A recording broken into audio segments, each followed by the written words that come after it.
Hi everyone, welcome back to my channel, and today's video will be the highly requested entire Chanel collection. So I started my Chanel collection almost exactly 10 years ago, and you may be surprised to know that I don't have that many items, which is why I'm doing an entire Chanel collection as opposed to just bags. I've had friends in real life guess that I have at least 20 Chanel bags, and when I tell them that I only have a few, maybe 5 or 6, they think that I'm downplaying the size of my collection. They may not recognize that the bag that I carried to the wedding, the one that I had at the barbecue, then the baby shower, and the one that I was wearing very casually at the playground is the exact same bag. And I think that really speaks to the versatility of Chanel and how differently the exact same bag can be styled. This video is taking me some time to film because I promised that I would tell you the retail price back when I bought these bags originally, but also what I paid after using my Saks rewards points, since I purposely bought all of my Chanel bags from Saks in order to take advantage of that discount. I'm filming this video in August of 2021. There's already been a couple of Chanel price increases this year, but I'll make sure to include the current retail price just in case Chanel has another increase before the end of the year. I think this information is helpful just in case you're buying on the pre-owned market, not really from a large resale company, because those big companies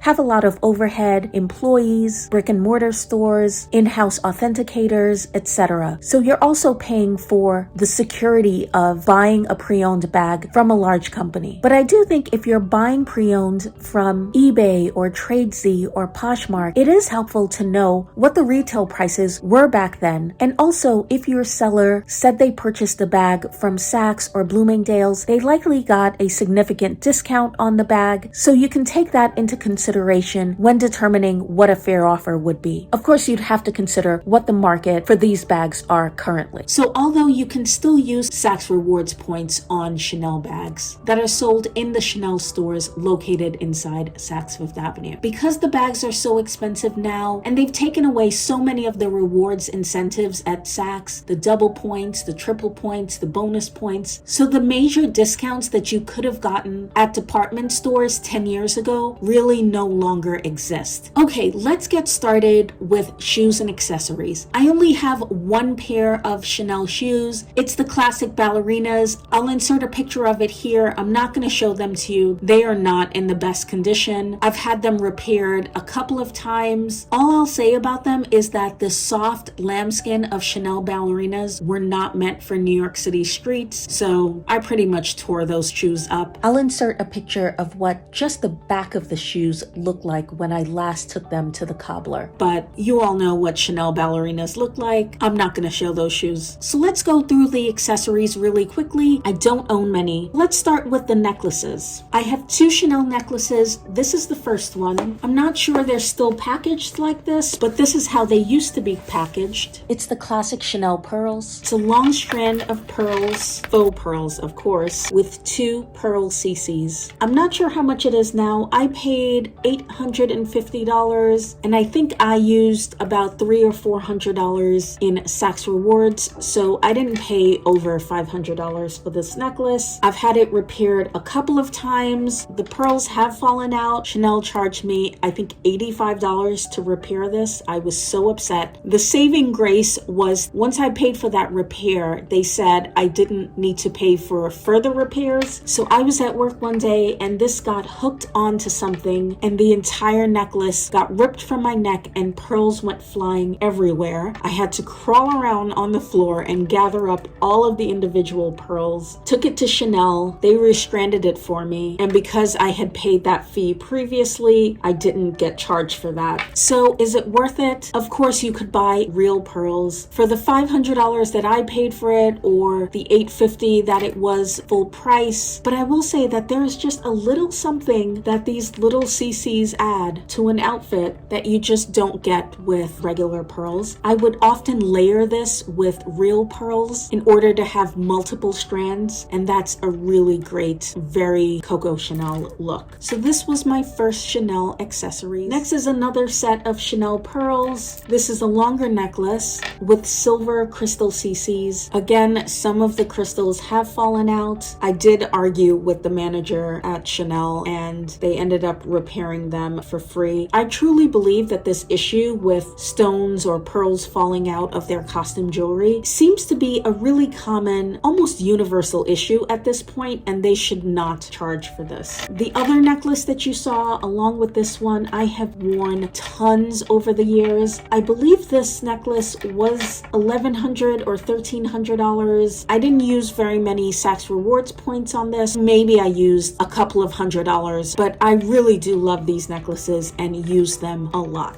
So next are my brooches. I used to have 3 brooches. I sold the classic baguette brooch to an online consignment store. I actually got more for that brooch than I paid. So I have 2 brooches left in my collection. This one has beautiful stones. I keep saying that I'm going to sell this brooch and then I never do. It's so pretty. I actually got a really good offer for it and then I chickened out, but I really don't ever wear it. This was also my most expensive brooch. I got this because I was looking for the classic CC baguette brooch, which as I said, I sold. I couldn't find it and it was my birthday and I really wanted to get a Chanel brooch for my birthday, so I ended up getting this. Completely off the subject, this is actually why I very rarely buy things for my birthday anymore, because I found with the luxury things that I tend to be attracted to, they may not always be available when I'm ready to purchase them. So now I would rather not get something for my birthday and maybe buy it 2 months later when the exact thing that I want is available, or 2 months prior. But sometimes when you feel obligated to get something for your birthday, you might end up getting something that isn't exactly what you want. In any case, I've come to the conclusion that I'm not a brooch person. I only wear brooches on jackets and coats, and I realize that I only do that in a very specific way. So the one brooch that I do use all the time, which you'll see next, is a bit smaller and more understated than this brooch. But this brooch is really gorgeous. So this is the only Chanel brooch that I actually use. I bought it at the Chanel 57th Street store, which makes this one of my few Chanel items that I did not use Saks Rewards for, so I paid full price. But even still, this is my cheapest brooch, and funnily enough, the only one that I actually use. This is a much smaller brooch, so it's in brushed or antique gold with pearls. Unlike my Chanel necklaces, I have never had a crystal or a pearl fall out of any of my Chanel brooches, which is interesting. And I think this brooch is about 6 or 7 years old at this point. The reason that I get so much use out of this brooch in particular is that it lives on my jackets. I don't take them off. I'll try to do some cutaways so that you can see. I wear it on my denim jacket and on a military style jacket. It's small enough that I'm able to wear it along with other brooches. So I get so much use out of this because I keep this brooch permanently on those jackets. I don't have to think about it, and so this one gets a whole lot of use. And I like the fact that it's not so much of a statement item. I can wear it along with those other brooches. It also doesn't look like I'm trying to turn my denim jacket into a Chanel jacket, which I think is often people's selling point with brooches, that you can make a Zara blazer or an H&M jacket look like a Chanel blazer. And I actually think that it's quite the opposite. I've noticed that when I put Chanel brooches on inexpensive items that are a bit formal looking, it actually highlights the fact that it's not the best quality. But on a much more casual item like a denim jacket, it just tends to look more fun and whimsical. So this is the first Chanel bag that I ever bought in 2011, the Chanel Maxi in black caviar leather with silver hardware. I initially got the jumbo. I decided that I wanted a little bit more space. I went back and exchanged it for this bag. I have a whole story time of when I thought about selling this bag and getting the jumbo. That was an epic fail. I'm really glad that I did not end up selling this bag. I do have a jumbo, which you'll see next. In this combination, the black with the silver hardware, I actually prefer it in the maxi size. For me, the maxi is a purposefully big bag. I enjoy the proportions. The jumbo, sometimes when I need to carry a lot, it's too small, so I'd rather just take a tote, and it's too big for evenings. Whereas the maxi is clearly a daytime bag. People assume that the maxi will be heavier than the jumbo, but they're actually about the same weight. The jumbo has a longer strap with more hardware, so it balances out. The only way that I foresee ever selling this bag is if I got an Hermes Kelly in the same combination combination, black with palladium hardware. I only have but so much physical space in my apartment to keep bags, and I really don't have any interest in having a huge bag collection, so if I do end up getting more Hermes bags, I probably will have to start making some hard choices. And I would probably say that this has been my most used Chanel bag. I'm a big proponent of the double flap. I love structured bags. I'm not a huge fan of that winged out look on the sides. I know some people don't mind it. So if I do ever decide to sell this maxi one day, this bag is in beautiful condition considering how much I've used it over the years. The leather on this bag is beautiful. That was one of the issues that I had finding a jumbo brand new in store last year. So many of the bags that I looked at looked really plasticky, but the leather on this bag is smooth and shiny and supple, yet firm and structured. And now that I'm better educated on how to properly store these bags, I think this bag looks beautiful for a 10-year-old bag. Also in 2011, I bought the beige clear jumbo in caviar leather with gold hardware. My daughter calls this my church bag because I love wearing this bag to church with dresses. It is such an elegant piece. You may be surprised because mini bags are such a trend, but in terms of real life people who aren't necessarily into designer labels or luxury, but they are attracted to beautiful and luxurious things, I will say that this bag, along with my maxi, are my most complimented Chanel bags. I think for two reasons. This bag is complimented because of the color and hardware combination. People are so used to seeing black jumbos, so this bag is like a breath of fresh air. And because of the proportions of the maxi, it's such a bold style that again, I think people aren't used to seeing. There's just something about a big old Chanel bag. So even though this bag is 10 years old, the condition is beautiful. I know you're not going to be able to tell by video, but the caviar in this bag is firm yet luxurious and doesn't at all feel plasticky. Amazingly, given the color and how much I've used this bag over the years, there's no corner wear, which I find really unbelievable.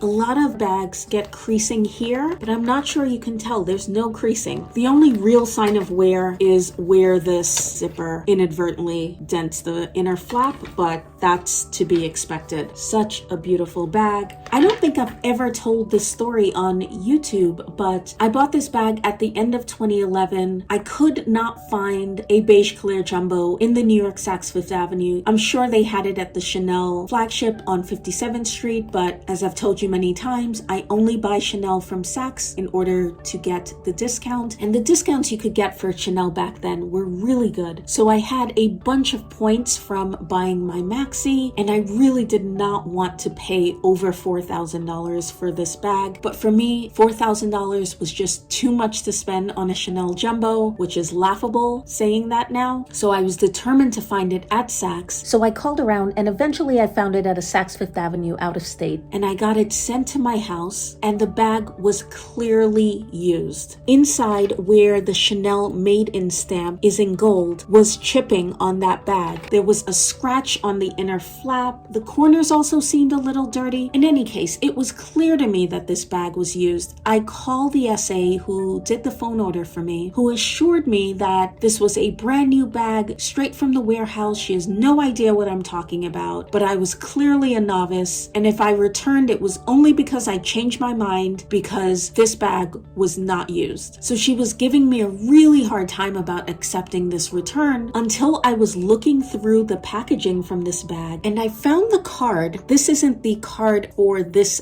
bag, it's the card for the bag that you'll see next. But they used to stamp it with the location of the store, and they would handwrite in your name and the date that you bought it. Well, on the card for this bag was someone else's name and the date that that person had purchased the bag. So when I found that, I called the employee back, and when I told her that, she was very defensive, but eventually agreed to take the bag back. But she gave me such a hard time that I ended up writing a letter of complaint because that was pretty fraudulent behavior. So Saks actually apologized. They sent me a gift card. They also helped me locate a brand new bag at the Saks in Atlanta, so I was still able to use my Saks rewards points to purchase this bag. An incredible deal, especially given the current pricing of these bags. And although the jumbo is not my favorite size, I prefer either bigger bags like the maxi or smaller or even the minis. The jumbo is kind of a no man's land size for me. However, in a color where I'm not going to own more than one bag in that particular colorway, I don't own any bags in a color close to this. The jumbo is a really good versatile size. As I said, I take it to church. It has kitty snacks in it. We go to the park afterwards. I have water bottles in this bag. So when I'm out for a longer period of time, jumbos work better for me. I know people find the jumbo heavy. For me, it just seems like an all leather, weighty, good quality bag. And it has a shoulder strap. So in some ways it's more comfortable than a Birkin, but I love this bag. I think it is trend proof and I'm so happy that I have this bag in my collection. Next up, I'm not going to say much about this bag. I've talked about it in so many videos. This is my favorite bag in my entire collection, not just Chanel. It is the black medium classic flap in lambskin leather with gold hardware. This was also purchased at the end of 2011, but I received it in early 2012. I did another phone order from the Saks in Greenwich, Connecticut. It is a perfect bag. Although it's not vintage yet, I feel like the lambskin on this bag is the kind that people spoke about with the vintage bags, where they're not so susceptible to scratching, and whatever small scratches they do get, they're not permanent, they're easily buffed out. This bag has been worn a ton to weddings, to parties, to clubs, baby showers, beaches, parks, vacations. The corners are beautiful. I would say of all my bags, this is the biggest deal that I've gotten on a Chanel bag, because with Saks, you used to be able to accumulate triple points and bonus points on Chanel bags. So my Chanel Jumbo, I bought during a triple points bonus points event. I also bought a surf tote, which to date is the only Chanel bag I've ever sold. I did not like that bag, but I also bought that during a triple points event, and I put all of those points towards this bag. And as you can see, I paid about $2,800 for this bag, which was quite a lot because in 2011, I really went on a Chanel bender. I bought a maxi, a jumbo, a surf tote, then this bag. No one thought I should buy this bag, but I'm so glad I did. And after this bag, Chanel had a whopper of a price increase in 2012, and that's the point where I decided I was priced out of Chanel Classic Flaps. They were now over that $5,000 mark, which was my cutoff for Chanel bags, and at that point decided to be happy with my Classic Flap collection and move on. It's been 10 years, and spoiler alert for the rest of this video, I don't own any more Classic Flaps. So I didn't buy another Chanel bag until 2013, and I bought this bag for myself as a push present. This is the GST, the Grand Shopping Tote, in black caviar leather with gold hardware. This is another bag that I wore a lot when I had a young baby and I was going someplace nice that I didn't want to take a diaper bag. I would take either this bag or my maxi, depending on if I wanted gold or silver hardware. And so I used it a lot. I will say I have stored it well over the years, which is why compared to most GSTs that you see on the pre-owned market, my structure is really good. There is some minor corner wear, but this bag is almost 9 years old and I think it's in incredible condition. I will say it's not getting a ton of use lately because it's in the same combination as my Birkin 30, and I knew that when I requested my Birkin 30. I don't like to have bags that duplicate function, but I still think this bag is so beautiful. It kind of has a vintage vibe, and it's also incredibly priced for a Chanel tote. I didn't use many Saks Rewards points on this bag, so I paid pretty close to retail, which was $2,900, but again, for a Chanel tote, that's pretty incredible. And I only use this now when I would otherwise use my Birkin, but it's raining or snowing, and this bag is so heavy duty that I don't mind taking it out in the rain or the snow. So I should probably sell it, but in this case, I still love it so much, and I still have occasional use for it, so I've decided to keep it. Honestly, I think the only reason I would part with this bag is if I stop using using it completely and I really need the space for other bags. So next up, in 2014, I bought this black caviar rectangular mini with silver hardware. And this bag has been a workhorse. I have used it and still use it so much. Other than a little bit of corner wear, this bag is in excellent condition.